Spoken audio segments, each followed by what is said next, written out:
प्रेम सहित मिलकर बोलो जयकारा। बोल मेरे श्री गुरु महाराज की जय। श्री लीला श्री श्री 108 श्री तृतीय पातशाही जी श्री गुरु महाराज जी की।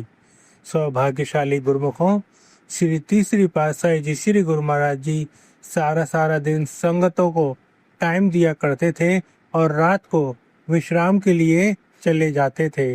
उस समय एक भगत के मन में संशय उठा कि श्री गुरु महाराज जी तो दिन में तो हमारी तरह जागते हैं और रात को हमारी तरह ही सो जाते हैं। हमें तो कहते हैं कि नाम जप किया करो, लेकिन खुद कब सिमरन करते हैं।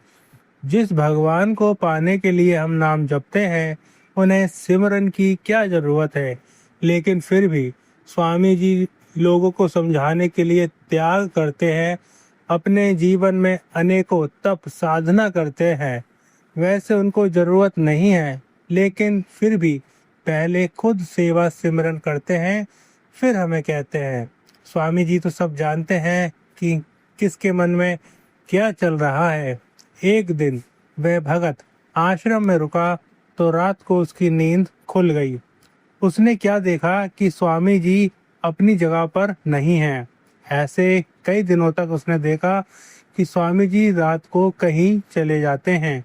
एक दिन उसने स्वामी जी का पीछा किया। वह उनके पीछे पीछे चलता रहा ताकि पता चले कि श्री गुरु महाराज जी कहाँ जाते हैं। कुछ दूरी पर स्वामी जी एक नदी के किनारे एक आसन बना हुआ था। एक सफेद रंग की चादर बिछी हुई थी, वहीं पर आसन लगाकर बैठ गए। वहीं एक लकड़ी की डंडी जो कि टी शेप में होती है वहीं पड़ी थी। वह भगत उस डंडी को देखकर हैरान था कि वह डंडी बिना किसी सपोर्ट के सीधी खड़ी है। काफी देर बाद स्वामी जी वहां से चले गए। अब वह भगत उस डंडी के पास गया और उसे हिलाने की कोशिश की, लेकिन वह तो ऐसी खड़ी थी जैसे कोई वैरागन अपने स्वामी का इंतजार कर रही है कि कब मेरे स्वामी आए। उस भगत ने बहुत कोशिश की लेकिन हिला नहीं पाया। अंत में उसे श्री गुरु महाराज जी की सारी लीला समझ में आ गई। उसने माफी मांगी और अपने मन में शर्म महसूस की। बोलो जयकारा। बोल मेरे श्री गुरु महाराज जी की जय। सौभाग्यशाली गुरुमुखों, श्री आनंदपुर से श्री संत नगर की हेलीकॉप्टर द्वारा यात्रा दिनांक 5 फरवरी सन 2007 का स्वर्णिम पावन दिवस श्री आनंदपुर वासियों के लिए खुशियों का महान उपहार लेकर आया। मंगलकारी परोपकारी श्री सदगुरुदेव जी महाराज की प्रथम बार ये मौज उठी कि श्री आनंदपुर से श्री संत नगर हेलीकॉप्टर द्वारा जाएंगे। बस फिर क्या था, श्री मौज को पूर्ण करने के लिए फौरन ही सभी तैयारी हो गई। 5 फरवरी को हेलीकॉप्टर ने दिल्ली से उड़ान भरी और पायलट द्वारा श्री संत नगर रुककर हेलीपैड का निरीक्षण किया गया। वहां से हेलीकॉप्टर को श्री आनंदपुर में उतारना था। श्री आनंदपुर में भक्तों की तरफ पानी की टंकी के पास हेलीपैड बनाया गया। ये दिव्य लीला प्रथम बार रची जा रही थी। सभी गुरुमुखों में उत्साह और खुशी स्पष्ट दृष्टिगोचर हो रही थी। सब आकाश में आंखें टिकाए हेलीकॉप्टर के आने की तीव्र उत्कंठा से इंतजार कर रहे थे। उधर मैप को पढ़ने में हुई किसी भूल के कारण हेलीकॉप्टर उस दिन भोपाल हवाई अड्डे पर लैंड करवाया गया। साथ में ये सूचना भी दी गई कि कल हमारे श्री गुरु महाराज जी हेलीकॉप्टर में विराजमान होकर श्री आनंदपुर में प्रस्थान करेंगे। अगले दिन प्रातःकाल श्री आरती पूजा के कार्यक्रम के पश्चात श्री गुरु महाराज जी मोती बाग में आकर विराजमान हुए। निजी सेवादारों को आदेश दिया कि पता करो हेलीकॉप्टर कहाँ पहुँचा है, बाहर जाकर देखो कि क्या ऊपर हेलीकॉप्टर दिखाई दे रहा है। आदेश पाकर जैसे ही सेवक जन बाहर आए तो हेलीकॉप्टर को ऊपर श्री आनंदपुर की परिधि में चक्कर लगाते हुए पाया। थोड़ी देर में ये हेलीपैड पर उतर आया। श्री कार में विराजमान होकर श्री गुरु महाराज जी ने मां कृपा फरमाई। पायलट और सेवादारों को प्रसाद देकर आप अपने कक्ष की ओर लौट आए। लगभग 10:30 बजे दिव्य सत्संग भवन में विराजमान होकर आपने सभी गुरुमुखों को श्री दर्शनों का परम पावन सौभाग्य प्रदान किया। तत्पश्चात श्री कार में विराजमान होकर हेलीपैड पर कृपा फरमाई। श्री गुरु महाराज सीढ़ियां चढ़कर हेलीकॉप्टर में विराजमान हुए तो सब भक्तों और महात्मा जनों ने हर्षोल्लास से जयकारों के मधुर नाद से अपनी हार्दिक असीम खुशी को प्रकट किया। तीव्र व स्वर में गड़गड़ाहट करते हुए हेलीकॉप्टर ने उड़ान भरी। उड़ान भरते समय पंखों की गति इतनी तीव्र थी कि वृक्षों के पत्ते टूट टूट कर हवा में ऐसे लहराने लगे मानो वे अपने पत्र पुष्प श्री चरणों तक पहुंचाना चाहता हो। महात्मा भगत जो क्षेत्र में खड़े थे उनके सिर से तौलिए उड़ गए, आंखें चौंधिया गई, उन्हें लगा कि जैसे चक्रवात आंधी आ गई है।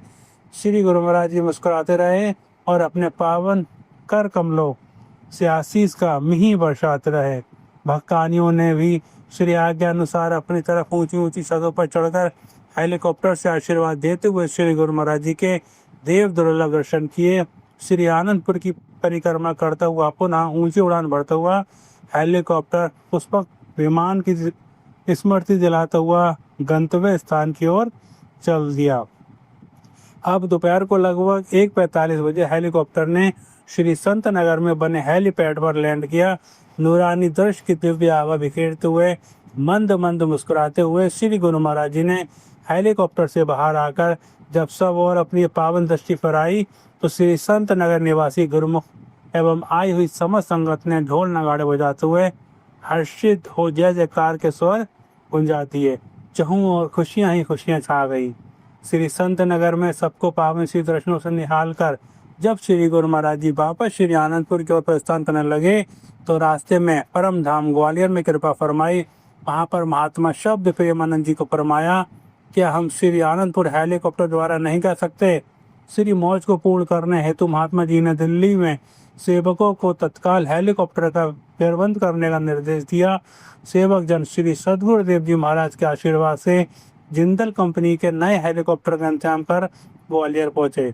जब वे श्री चरण कमलों में उपस्थित हुए तो आपने अपनी खुशी प्रकट करते हुए सबको खूब आशीर्वाद प्रदान किया। अगले दिन हेलीकॉप्टर में विराजमान होकर श्री गुरु महाराज जी ने श्री आनंदपुर में कृपा फरमाई। श्री आनंदपुर की परिक्रमा करता हुआ, इतलाता हुआ और अपने भाग्यों पर इतराता हुआ हेलीकॉप्टर जब गगन मंडल में श्री गुरु महाराज जी के संग श्री आनंदपुर की पूर्ण धरा पर उतरा तो गुरुमुखों के आनंद की कोई सीमा ना रही। सब हर्ष विभोर हो एक दूसरे को बधाइयां देते हुए मंगल गान करने लगे, खुशियां मनाने लगे, अपने प्यारे श्री गुरु महाराज जी पर बलिहार जाने लगे। शाम के समय आनंद भवन सत्संग हॉल में जब पावन श्री दर्शन खुले, सबने तालियां बजाकर श्री गुरु महाराज जी के शुभ स्वागत के उपलक्ष्य में गीत गाए। प्रत्येक प्रेमी का हृदय मयूर की न्याय नृत्य करने लगा। महापुरुष अपनी मौत से जिस परमार्थ कार्य के लिए श्री आज्ञा फरमाते हैं, रिद्धियां सिद्धियां स्वयं उस कार्य पूर्ति के लिए प्रतिशील हो जाती हैं। अपने प्राण धन श्री गुरु महाराज जी के ऐसे दिव्य अलौकिक नजारों को सुनकर सभी गुरुमुख जनों को हृदय पुलकित हो उठा। परम इष्ट देव श्री श्री 108 श्री तृतीय पातशाही जी महाराज ने अपने मुखारविंद से जो पावन वचन किए थे कि श्री आनंदपुर में एक दिन जहाज भी उतरेंगे, वे भी साकार हो गए। बोलो जयकारा बोल मेरे श्री गुरु महाराज की जय। श्री सद्गुरुदेव भगवान की जय। सभी गुरुमुखों को साप्रेम जय सच्चिदानंद जी।